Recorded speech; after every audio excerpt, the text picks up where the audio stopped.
Welcome to the World War I Online Simulation. Part 1, setting up your simulations. After you have registered, you will need to log into the historysimulation.com online simulations website. You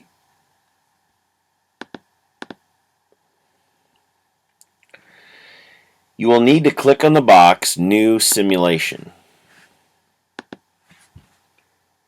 The first box asks you to name your simulation. I would name it for the period and class for each simulation you plan to run. For example, Period 1 World History.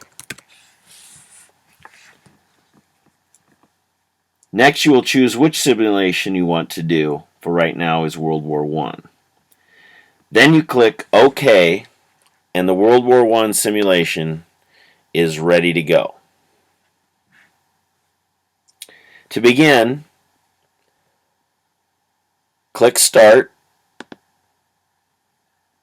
and now you have your simulation map.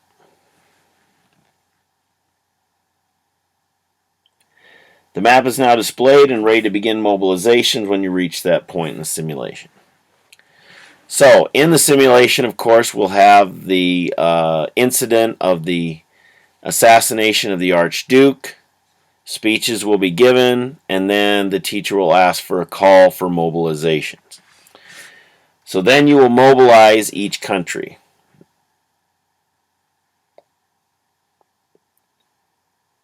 In this example, we will mobilize the troops of Germany, France, and Austria-Hungary. As you watch the map, as we click the Mobilize button, the number of troops automatically goes up.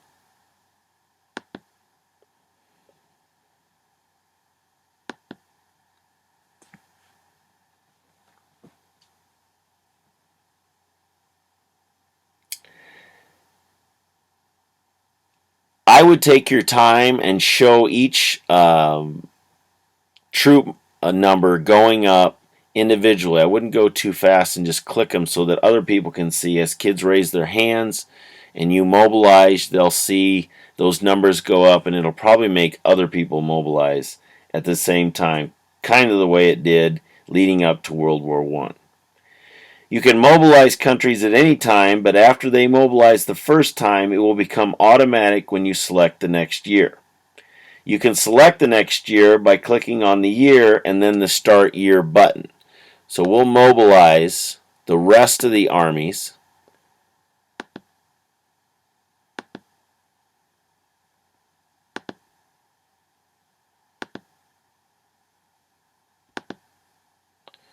So now we can see all the armies have been mobilized for this example on our simulation map. And so let's say we want to go to the next year.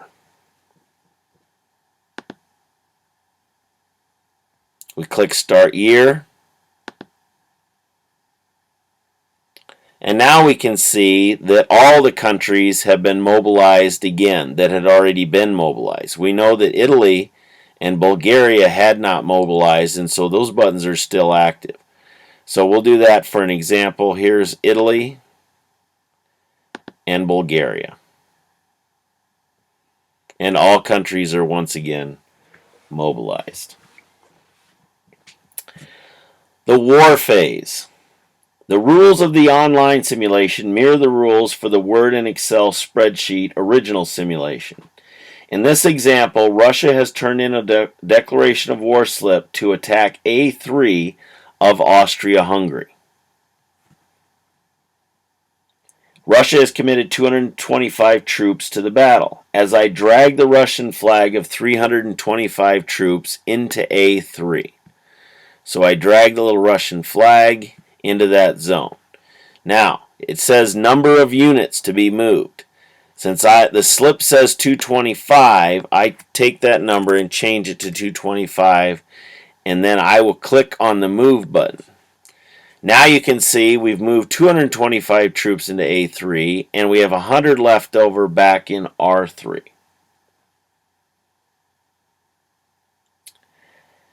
So, as per the rules, I can move other troops that are adjacent to help defend A3 for the central power. So I move 24 troops from A2 to A3.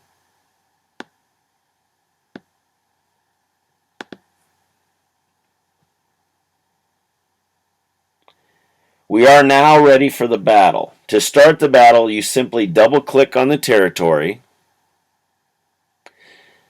And notice that those flags have now stacked. Every time you move a new unit into an area, they will stack into one flag, and the numbers will automatically be added together. And this will help keep the map clean. So now to start the battle, we're going to click on A3, double-click it. Now a declaration of war window pops up. Now you need to check the box next to the country's troops who are the defenders. In this case, it would be Austria-Hungary. And so now we have set up the defenders. Also, when poison gas was developed, which is in a later year, you may be prompted to check a box on the side or both if they both are deploying poison gas.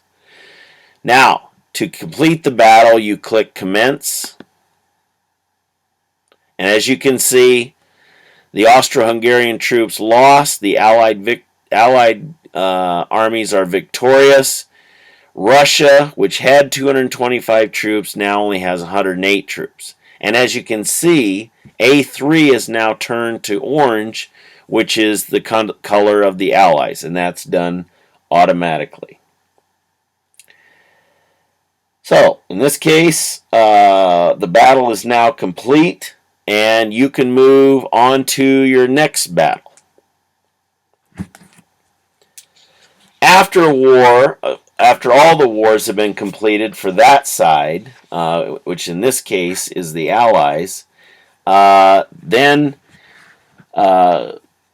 we move into the movement phase, where any troops that were not used during the war phase can be moved one zone. We do the same thing for movement as we did for war. You drag the flag of the troops that you want to move to the new location. Let's just say, for example, we want to move 325 of Russia's troops into R3. So we drag that map in there. We want to move them all, so we're going to click Move, and they'll automatically be stacked. So now we have 425 troops in that one division. So now we've got 425 and 108 over here.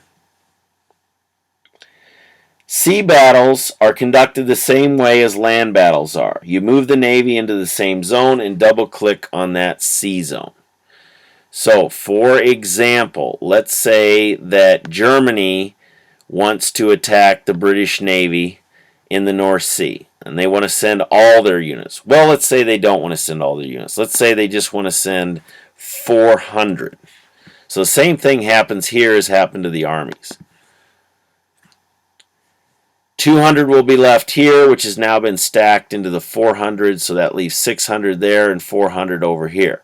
And now to have the battle, we're going to click on the North Sea zone twice, and the battle comes up. Now there's no defending for Navy, so we don't have to worry about these boxes. And for the battle to start, we click on the Commence button again. And we can see the Allied powers are victorious. The German forces have been wiped out, and 294 is what's left of the British Navy that was there to start with. So that's how a sea battle works. Naval troop movement. Okay, here's where you have to do a little bit of math. Let's say that the British want to move 600 troops into F1. So we'll drag our little Navy over here, if that's one we're using. We move it there.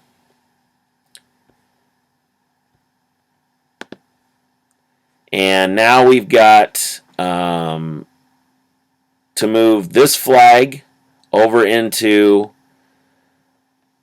F1. We wanted to move 600, so we're going to move 600 troops. And now we've got 600 there, and the remainder is left in Great Britain. So not completely automatic, but pretty easy to do for naval troop movement. Submarine warfare. This is so much easier than it was with the old Word documents. So when we're saying this, we'll say this year is over now, and we're ready to start the next year. We're going to click on the next year, which is 1916. And if you look at the numbers for Navy in the zones, here are the German submarines. We got U-555 in the Baltic. We got U-764 in the North Sea, U-238 in the Atlantic, and U-571 down here. So, in order to inflict the submarine casualties going into 1916, all we have to do is click Start Year. And you'll see that the navies have been reduced by whatever percentage it has in the German book. We know we have two countries that have not yet mobilized, and so we go Portugal and Romania. Both get mobilized. Now with submarines, we can also move those groups. So let's say we've got a lot of British Navy up here, and we want to hit that hard. So we move some Navy up there just for an example. They've got 900. So we move this submarine group,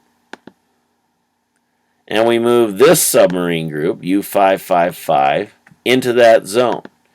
Now, if those navies stay there, when we go over here and click on a new year, which is 1917, when we click Start Year, we see that we inflict a lot of casualties on the British. Probably not that many, but it would be real close to that. So that's kind of how submarine warfare. As an example for numbers, I guess, if the North Sea has 3 German submarine groups and the percentage for that year is 5%, then a total of 15% of the Navy would be subtracted. So there's one little bug that we're going to get rid of soon. So that's how submarine warfare works.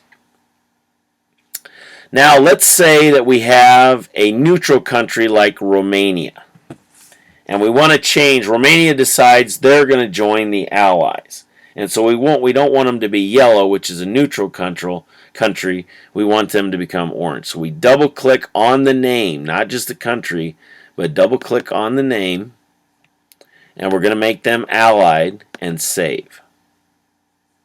And now Romania has become orange. We could do the same thing to Italy. If they go allied, that turns all the territories of Italy orange, and they're now part of the Allies.